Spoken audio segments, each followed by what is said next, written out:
समुद्र मंथन भाग 2। मंथन की तैयारी। भगवान विष्णु के निर्देशानुसार देवताओं और असुरों ने मिलकर अमृत पाने के लिए समुद्र मंथन करने का निश्चय कर लिया।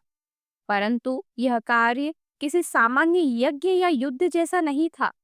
क्षीर सागर की गहराइयों में छिपा अमृत निकालने के लिए एक ऐसा मंथन यंत्र चाहिए था जो तीनों लोकों के सामर्थ्य से भी अधिक शक्तिशाली हो। इस महायोजन की तैयारी में देवताओं और असुरों को कई चुनौतियों का सामना करना पड़ा। सबसे पहले प्रश्न उठा कि मंथन करने के लिए मथनी किसे बनाया जाए। देवगण और दैत्यगण ने मिलकर विचार किया और निष्कर्ष निकाला कि मंदराचल पर्वत इस कार्य के लिए उपयुक्त होगा। यह पर्वत इतना विशाल और ऊंचा था कि उसकी चोटी आकाश को छूती थी। उसकी तलहटी में दुर्लभ औषधियां, रत्न और दिव्य वनस्पतियां उगती थी। उसके भीतर से अनगिनत नदियां और झरने फूटते थे। इतनी विशाल और स्थूल वस्तु ही समुद्र मंथन जैसी अद्भुत प्रक्रिया को संभव बना सकती थी। लेकिन मंदराचल को समुद्र तक ले जाना आसान नहीं था। देवता और असुर अपनी अपनी दिव्य शक्तियों से उसे उठाने लगे, परंतु पर्वत अत्यंत भारी था। वह बार बार गिरता और धंसता जा रहा था।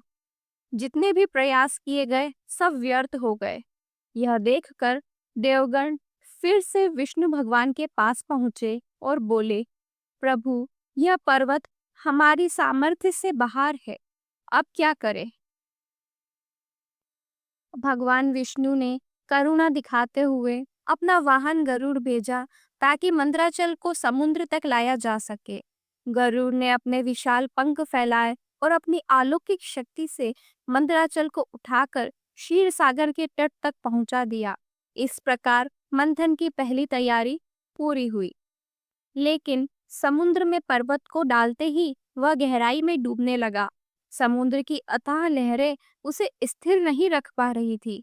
मंदराचल बार बार नीचे धंसता और अस्थिर हो जाता।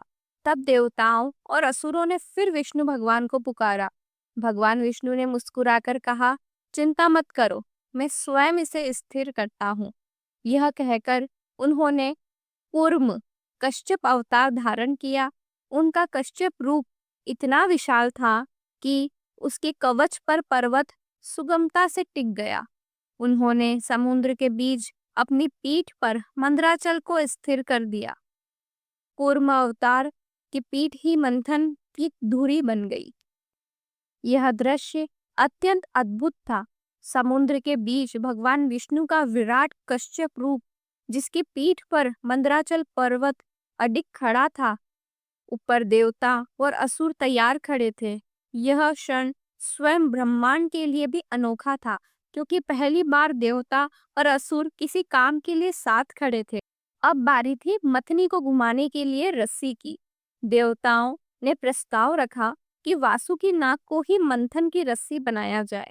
वासुकी नाग शेषनाग के छोटे भाई और नागों के राजा माने जाते थे। उनके शरीर की लंबाई और बल अतुलनीय था। वासुकी ने यह कार्य स्वीकार कर लिया। देवता और असुर उनके दोनों सिरों पर खड़े हो गए। लेकिन यहाँ भी एक समस्या थी।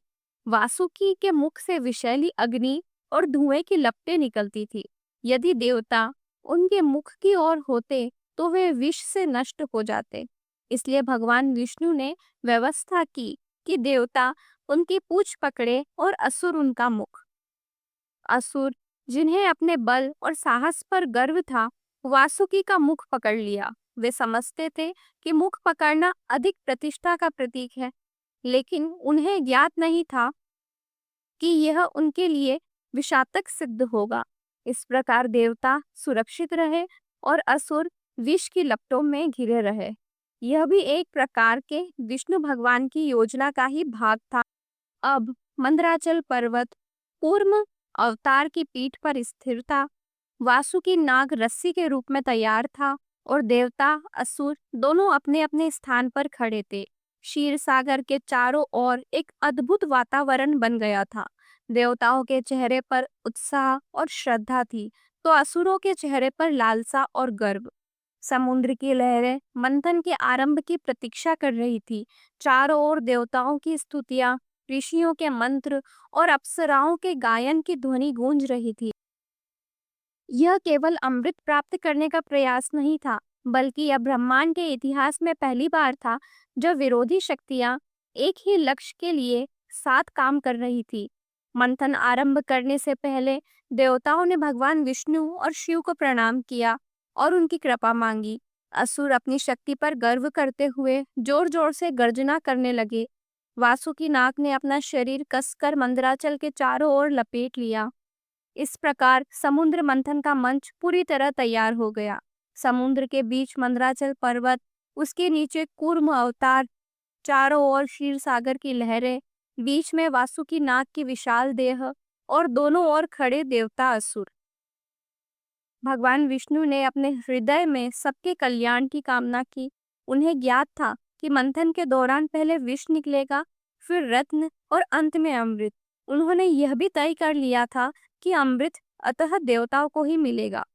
यही वह क्षण था जब ब्रह्मांड की सबसे महान और अद्भुत प्रक्रिया शुरू होने वाली थी। यह केवल अमृत प्राप्ति का प्रयास नहीं, बल्कि सहयोग, तप, धैर्य और ईश्वर की योजना की परीक्षा थी। इस प्रकार मंथन की तैयारी पूरी हुई और देवता असुर समुद्र मंथन के लिए तैयार हो गए।